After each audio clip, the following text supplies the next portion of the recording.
Hello दोस्तों, नमस्कार। स्वागत है आप सभी का अपने चैनल साहित्य ज्ञान धारा में।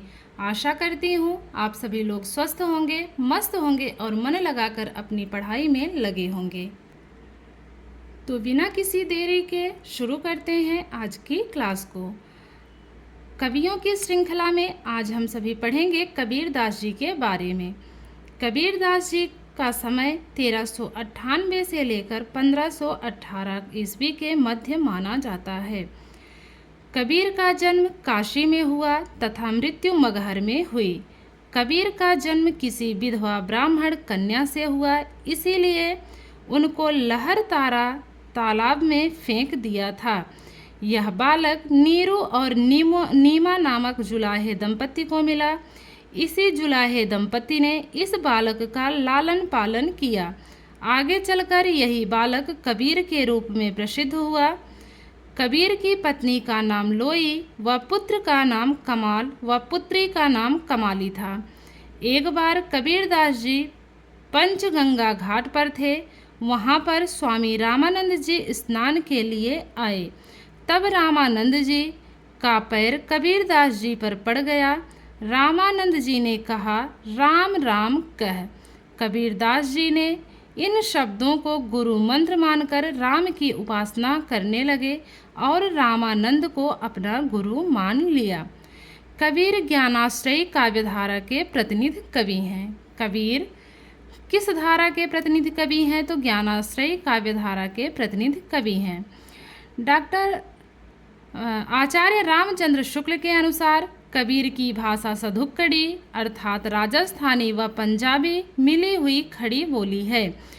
कबीर के शब्द चयन व उनके सुष्ठु प्रयोग के कारण हजारी प्रसाद द्विवेदी ने कबीर को वाणी का डिक्टेटर या वाणी का तानाशाह कहा है। अब देखते हैं कबीर की भाषा के संबंध में विभिन्न मत के बारे में। तो कबीर की भाषा को सधुक्कड़ी भाषा किसने कहा है? तो आचार्य रामचंद्र शुक्ल व गोविंद त्रिगुणायत ने कहा है। पंचमेल खिचड़ी किसने कहा है? तो श्याम सुंदर दास ने कहा है। वाणी का डिक्टेटर किसने कहा है? तो हजारी प्रसाद द्विवेदी ने कहा है। बात करें तुलसीदास कबीरदास को संत भाषा किसने कहा उनकी भाषा को? तो डॉक्टर बच्चन सिंह ने कहा है। ब्रज भाषा किसने कहा है? सुनीति कुमार ने कहा है। अवधी भाषा बाबू राम सक्सेना ने कहा है तथा बनारस की भाषा उदय नारायण तिवारी ने कहा है। कहते हैं सिकंदर लोदी ने कबीर पर अत्याचार किया था। कबीर के साहित्य को प्रकाश में लाने का श्रेय H.H. विल्सन को है। सन 1903 में H.H. विल्सन ने कबीर के ग्रंथों की खोज कर उनकी संख्या 8 बताई। इम्पॉर्टेंट है, कबीर के साहित्य को प्रकाशन में लाने का श्रेय H.H. विल्सन को है। सन 1903 में H.H. विल्सन ने कबीर के ग्रंथों की खोज करके उनकी संख्या 8 बताई है। हजारी प्रसाद द्विवेदी ने कबीर को भगवान विष्णु के नृसिंहावतार की प्रतिमूर्ति माना है। डॉक्टर नगेंद्र के अनुसार कबीर की रचनाएं देख लेते हैं। अगाध मंगल, अनुराग सार, बानी, साखी, रेखता, मुहम्मद बोध, विवेक सागर, ज्ञान सागर। अब देखते हैं कबीर के शिष्य धर्मदास ने कबीर की रचनाओं का संकलन बीजक नाम से किया।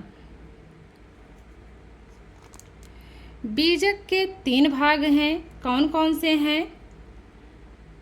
रमैनी, सबद और साखी। साखी भाग में दोहों का संकलन किया है। इसमें 59 अंग हैं। प्रथम अंग गुरुदेव को अंग है और अंतिम अंग अबिड़ह को अंग है।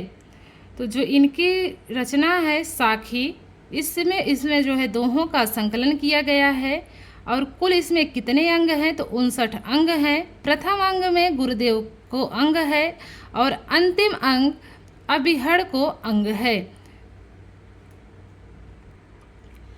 आगे देखते हैं सबद भाग में कबीर के पदों का संकलन है। कबीर के पदों का संकलन किसमें है? तो सबद भाग में है। रामायणी भाग में कबीर के पदों व चौपाइयों का संकलन है।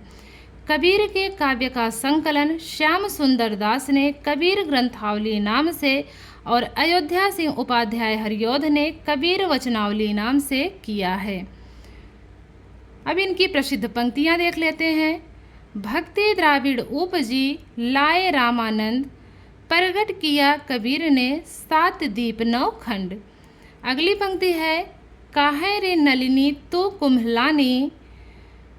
अगली पंक्ति है ढाई आखर प्रेम क पढ़े सो पंडित होए, नया बिच नदिया डूबती जाए। इनकी अगली पंक्ति है माया महा ठगिनी हम जाने। माया महा ठगिनी हम जाने। निर्गुण राम जपो रे भाई, अविगद की गति लखी न जाई। तो इनकी महत्वपूर्ण पंक्तियां हैं किसकी? कबीर दास जी की। अब देख लेते हैं प्रसिद्ध कथन के बारे में। इसमें कोई संदेह नहीं है कि ठीक मौके पर जनता के उस बड़े भाग को संभाला जो नाथ पंथियों के प्रभाव और भक्ति रस से शून्य पड़ता जा रहा था। तो किसका कथन है? आचार्य शुक्ल का कथन है। संत कवियों में कबीर के बाद के कवि वैसे ही दिखाई पड़ते हैं जैसे चंद्रोदय के बाद नक्षत्र मालाएं। तो यह कथन किसका है? डॉक्टर बच्चन सिंह का कथन है।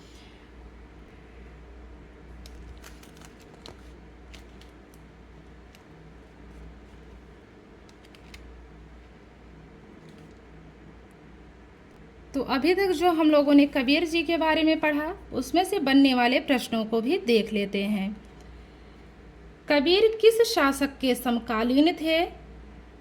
आपके सामने ऑप्शंस हैं शेर शाह सूरी, अकबर, सिकंदर लोदी तथा बाबर। तो किसके समकालीन थे? कबीर सिकंदर लोदी के समकालीन थे। अगला प्रश्न यहाँ से बनता है रामानंद के 12 शिष्यों का वर्णन किस ग्रंथ में मिलता है?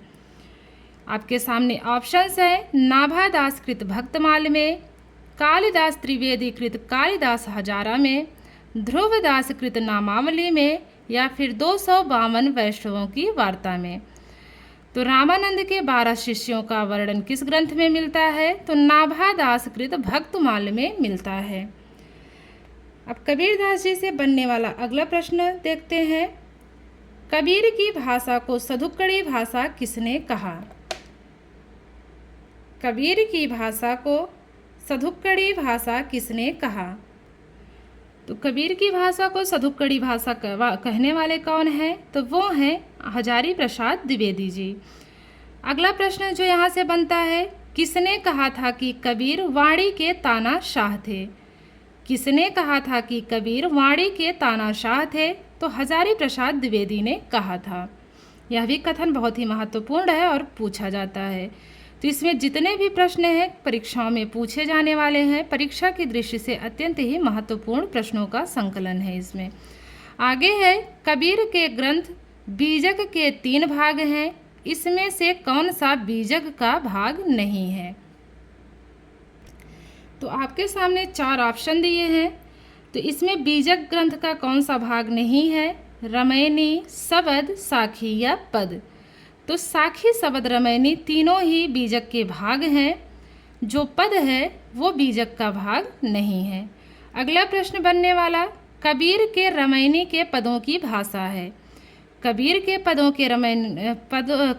रामायणी के पदों की भाषा क्या है? तो वो है पूर्वी बोली मिश्रित ब्रज भाषा। पूर्वी बोली मिश्रित ब्रज भाषा है।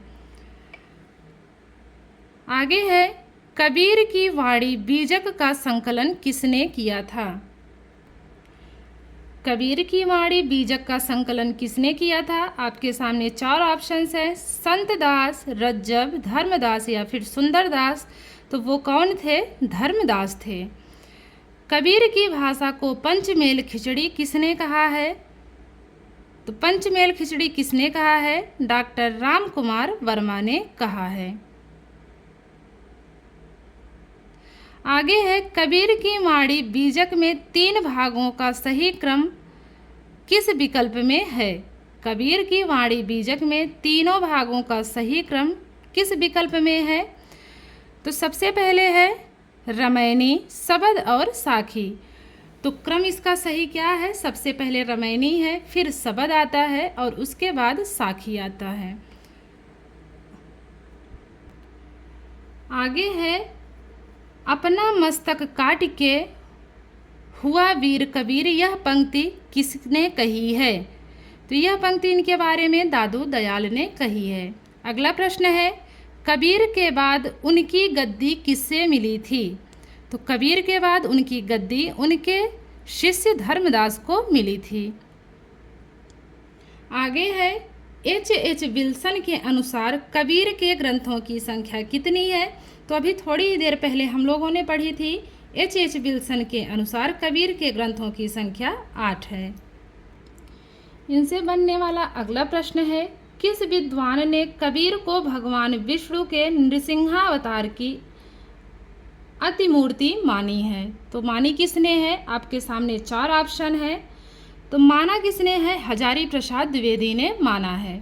अगला प्रश्न है कबीर की वाणी बीजक के साखी भाग में प्रथम अंग है। तो प्रथम अंग कौन सा है? तो वो है गुरुदेव के अंग। कौन सा है? कबीर की वाणी बीजक के साखी भाग में प्रथम अंग कौन सा है? तो वो है गुरुदेव को अंग। इनसे बनने वाला अगला प्रश्न है कबीर वचनावली नाम से कबीर की रचनाओं का संपादन किसने किया था? तो हरिऔध ने किया था।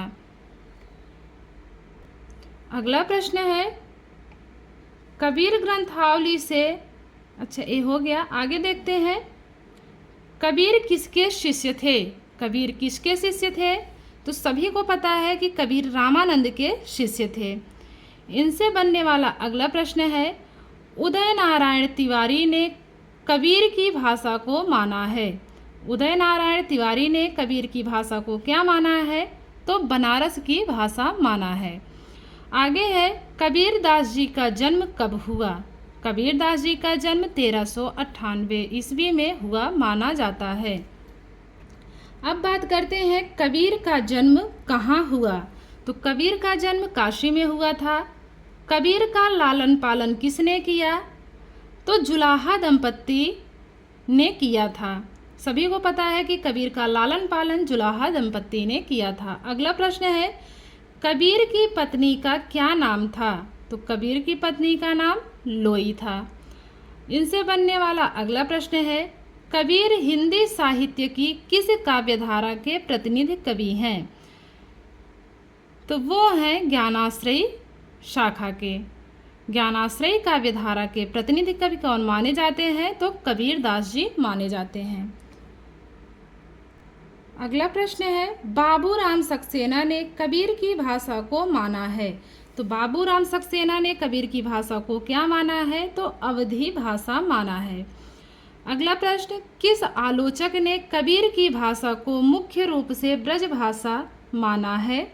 तो ब्रज भाषा किसने माना है? तो माना है सुनीति कुमार ने। अगला प्रश्न है किस आलोचक ने कबीर की भाषा को संत भाषा नाम दिया था? तो संत भाषा नाम देने वाले कौन थे? डॉक्टर बच्चन सिंह थे। अगला प्रश्न है बीजक के किस भाग में कबीर के दोहों का संकलन है? तो वो है साखी में। साखी में कबीर के दोहों का संकलन मिलता है। साखी का अंतिम अंग है। साखी का अंतिम अंग क्या है? तो अबिहड़ को अंग है। पहला है गुरु को अंग और अंतिम है अबिहड़ को अंग। अगला प्रश्न है बीजक के किस भाग में कबीर के पदों का संकलन है? तो वो है सबद। सबद में कबीर के पदों का संकलन हुआ है। आगे है ढाई आखर प्रेम के पढ़े सो पंडित होए पंक्ति के रचनाकार कौन है? तो इसमें ऑप्शंस में है दादू दयाल, रैदास, नाभादास या फिर कबीर। तो इसके रचनाकार कौन है? कबीर दास हैं। अगला प्रश्न है किस आलोचक ने कहा है कि इसमें कोई संदेह नहीं कि कबीर दास ने ठीक मौके पर जनता के उस बड़े भाग को संभाला जो नाथपंथियों के प्रभाव व भक्ति रस से शून्य पड़ता जा रहा था। तो यह कथन किसका था? आचार्य रामचंद्र शुक्ल का कथन है और बहुत ही इम्पॉर्टेंट कथन है। आगे है, किस साहित्य इतिहासकार ने लिखा है कि संत कवियों में कबीर के बाद के कवि वैसे ही दिखाई पड़ते हैं जैसे चंद्रोदय के बाद नक्षत्र मालाएं? तो यह कथन है डॉक्टर बच्चन सिंह का।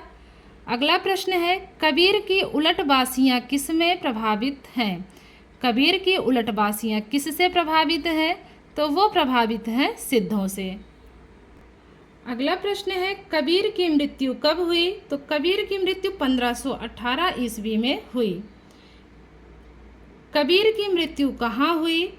तो मगहर में हुई। मगहर पड़ता कहाँ है? तो बस्ती जिले में पड़ता है। अगला प्रश्न है, कबीर ग्रंथावली के संपादक हैं? तो कबीर ग्रंथावली के संपादक कौन हैं? तो श्याम सुंदर दास हैं। अगला प्रश्न है, कबीर साहब कृति के संपादक हैं? तो कबीर साहब कृति के संपादक कौन हैं? तो डॉक्टर भगवत स्वरूप मिश्र हैं। अगला प्रश्न है, कबीर साहब का बीजक कृति के संपादक हैं? कबीर साहब का बीजक कृति के संपादक महाराज विश्वनाथ हैं। संत कबीर कृति के संपादक कौन माने जाते हैं? तो डॉक्टर राम कुमार वर्मा माने जाते हैं। कबीर ग्रंथावली का प्रथम अंग है? तो कबीर ग्रंथावली का प्रथम अंग है गुरुदेव को अंग।